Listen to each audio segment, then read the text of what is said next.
जनपद सिद्धार्थनगर जहां डुमरियागंज तहसील क्षेत्र के श्यामपुर में स्थित विमला इंटरनेशनल स्कूल प्रशासन की तरफ से विज्ञान प्रदर्शनी का आयोजन किया गया। इस विज्ञान प्रदर्शनी में स्कूल के बच्चों ने प्रतिभाग किया। आपको बता दें कि स्कूली बच्चों ने स्टॉल लगाकर विज्ञान प्रदर्शनी बहुत ही अच्छे तरीके से बताया व समझाया। इस प्रदर्शनी में विज्ञान, कृषि, पर्यावरण, सोलर पैनल, दैनिक आपदा से बचाव, इलेक्ट्रॉनिक गाड़ियां व स्वास्थ्य संबंधित स्टॉल लगाए गए थे। इस दौरान छात्रों के अभिभावक कार्यक्रम में पहुंचकर छात्रों द्वारा लगाए गए प्रोजेक्ट को भी उन्होंने देखा और परखा। वहीं विद्यालय के चीफ ट्रस्टी ज्ञान प्रकाश श्रीवास्तव ने बताया कि यह हमारा विद्यालय मुख्यालय से 80 किलोमीटर की दूरी पर स्थित है। विज्ञान प्रदर्शनी का मुख्य उद्देश्य जो कि बच्चों को इस विद्यालय में पढ़ते हैं उनके दौरान विज्ञान के से उन्होंने क्या कुछ सीखा, इसके बारे में वो अपनी प्रदर्शनी लगाकर छात्र अपनी भावनाओं को व्यक्त कर रहे हैं। शिक्षा, स्वास्थ्य, कृषि, पर्यावरण, विज्ञान को जिस तरह से देखा व पढ़ा उसे प्रदर्शनी के माध्यम से प्रदर्शित किया गया। कक्षा नर्सरी से लेकर के 11 तक के बच्चों ने इस कार्यक्रम में भाग लिया। सभी बच्चे बहुत ही अच्छे हैं और भविष्य में आगे चलकर किसी न किसी क्षेत्र में कामयाब होंगे। वहीं स्कूल के एक छात्र ने बताया कि अरावली पहाड़ के अस्तित्व को लेकर के चिंता जताई व सुप्रीम कोर्ट से अपील की कि जानकारों को ध्यान में रखते हुए इस पहाड़ को लेकर के आगामी फैसला दिया जाए, जिससे दिल्ली सहित अन्य राज्यों में वातावरण जीवन जीने के लिए अनुकूल हो सके। वहीं स्कूल की छात्रा ने कृषि संबंधित व किसानों के सामने आने वाले समस्याओं के बचाव के लिए भी जानकारी देते हुए कहा कि जय जवान जय किसान एक ही नारा नहीं है बल्कि यह हमारी सच्चाई भी है। देखिए रिपोर्ट। मेरा नाम सिद्धार्थ शुक्ला है और मैं विमला इंटरनेशनल स्कूल का क्लास 11 का छात्र हूँ। मेरा प्रोजेक्ट आज अरावली पे है, जो कि अरावली पे कंस्ट्रक्शन इलीगल माइनिंग हो रहा है। इससे हमें बहुत सारी दिक्कतों का सामना करना पड़ेगा, जैसे कि थार डिजर्ट उसके पीछे ही लोकेटेड है और थार डिजर्ट से बढ़ने से कोई नहीं रोक सकता है। अगर अरावली ही बैरियर का काम करती है जो थार डिजर्ट को रोकती हैं, और ये काफ़ी सारे हमारे फ़ायदों का स्रोत है, काफ़ी सारी नदियों का स्रोत है। बानस, लूमी और साबरमती रिवर्स का भी ये पॉइंटेड है।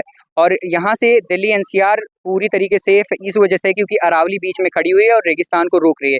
The Great Indian Thar Desert, जो कि अरावली ही रोकती है थार डिजर्ट को आगे बढ़ने से। इससे हमें दिक्कत ये होगी कि नॉर्थ इंडिया की जितने भी फर्टाइल सॉइल हैं सब डिस्ट्रॉयड हो जाएंगी अगर एक बार थार डिजर्ट आगे बढ़ गया। जितनी भी हमारी एग्रीकल्चर लैंड है सब डिस्ट्रॉय हो जाएगा, हमारी फसल नुकसान हो जाएगी, यहाँ पे भुखमरी हो जाएगी और पानी की कमी हो जाएगी। जैसा कि अफ्रीका में कोई अरावली जैसा पहाड़ नहीं है जो कि सहारा डिजर्ट को रोक सके। इस वजह से आप लोग जानते होंगे कि अफ्रीका में कितनी ज़्यादा भुखमरी और पानी की कमी है। अगर हम लोग चाहते हैं कि ऐसा ना हो तो अरावली को बचाना बहुत इंपॉर्टेंट है, क्योंकि अगर प्रकृति के साथ हम लोग खिलवाड़ करेंगे, प्रकृति हमें माफ़ करने वाली नहीं है, क्योंकि बनाने वाला ऊपर वाला है और ऊपर वाले के साथ हम लोग कोई भी छेड़छाड़ करते हैं तो उसके परिणाम हमें भुगतने होंगे। और अरावली को बचाने के लिए हमें एक साथ आना पड़ेगा। आप लोग fourth pillar of the democracy कहे जाते हैं, आप लोग अवेयरनेस और जागरूकता अगर लोगों में फैलाएंगे तो ज़रूर एक साथ आएंगे अपने अरावली को बचाने के लिए, अपने देश को बचाने के लिए, क्योंकि दिल्ली और नॉर्थ इंडिया पूरी अरावली से प्रोटेक्टेड है। हम चाहते हैं कि हमारी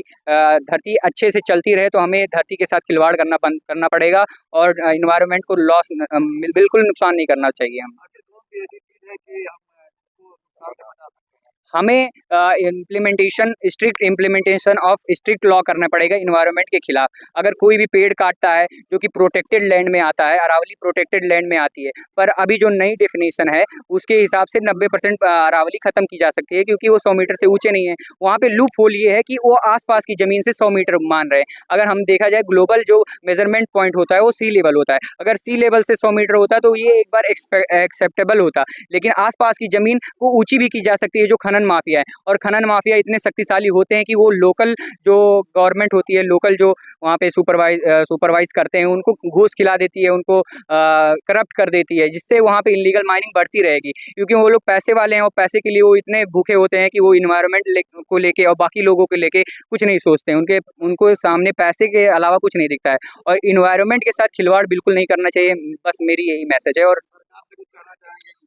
बिल्कुल मैं सरकार से नहीं सुप्रीम कोर्ट से कहना चाहता हूं कि वो अपने बेसलेस आर्गुमेंट्स और इलॉजिकल स्टेटमेंट्स को साइड में रख के जो नई हियरिंग होने वाली है, जो उन्होंने कल स्टे लगा दिया है 29 दिसंबर को, पुरानी हियरिंग जो कि 21 दिसंबर को उन्होंने दिया था कि 100 मीटर की ऊंचाई वाले ही पहाड़ अरावली कंसीडर किए जाएंगे, बाकी प्रोटेक्शन से बाहर हो जाएंगे। वो अब 21 दिसंबर को नया हियरिंग करेंगे, क्योंकि हम लोगों ने प्रोटेस्ट किया, हम लोग एक साथ आए तभी वो रिकन्सिडर कर रहे हैं अपने हियरिंग को। तो 21 जनवरी को हम लोगों की नई हियरिंग होने वाली है। वहाँ पे हमें पता चलेगा कि अरावली की न्यू डेफिनेशन क्या आने वाली है। मैं सुप्रीम कोर्ट से यही रिक्वेस्ट करूँगा कि इस बार काफ़ी एक्सपर्ट्स को लेके और काफ़ी लॉजिकल स्टेटमेंट दे, ताकि हम लोग अरावली को बचा सकें और दिल्ली जहाँ पे सुप्रीम कोर्ट बेस्ड है वो भी बच सके, क्योंकि जो थर्ड रिजल्ट आएगा तो दिल्ली में सबसे पहले दिल्ली एनसीआर ही सबसे पहला उसका टारगेट होने वाला है।